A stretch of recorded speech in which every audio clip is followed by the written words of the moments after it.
Between graduating and eventually settling back up north, Jasmine and I moved around a load. Padstow, Cheltenham, back to parents in Kent, Leeds during lockdown, a caravan on a dairy farm in Cornwall, Devon, and then eventually back up north. Does that count as cardio? And every single time, the situation meant that my training style changed completely.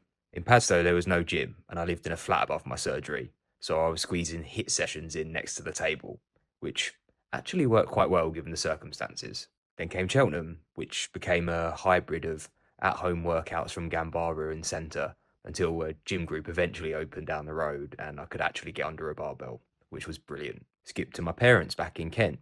COVID was still looming.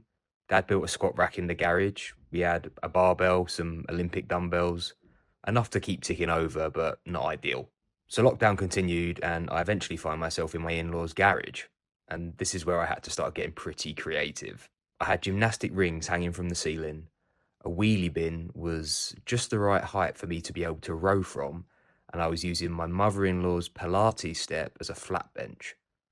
It was a somewhat precarious situation. Then came a caravan on a dairy farm in Cornwall. Still COVID, still no access to proper equipment. So I was basically cobbling together ideas that I'd built over time using limited dumbbells and some resistance bands. Devon followed that, and I started it at a chain gym, but I eventually found a powerlifting gym that was open 24 hours and was probably my favourite gym that I've ever trained at. It was absolutely top drawer. And then came Leeds again, which started off with me rerunning Centre Power, but I eventually landed on a firm favourite amongst my friends, which was 6 weeks strength from Candito. And I ran that repeatedly until I finally cracked the 2 plate bench and the 4 plate deadlift. And most of those changes were forced, not chosen, which I found incredibly frustrating because the pattern that had consequences. Every time things changed, every time I couldn't train how I wanted, progress didn't really happen.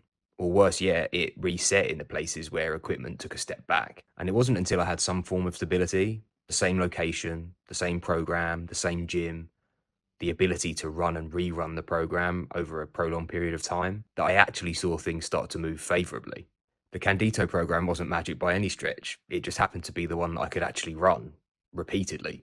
Don't underestimate how much consistency matters.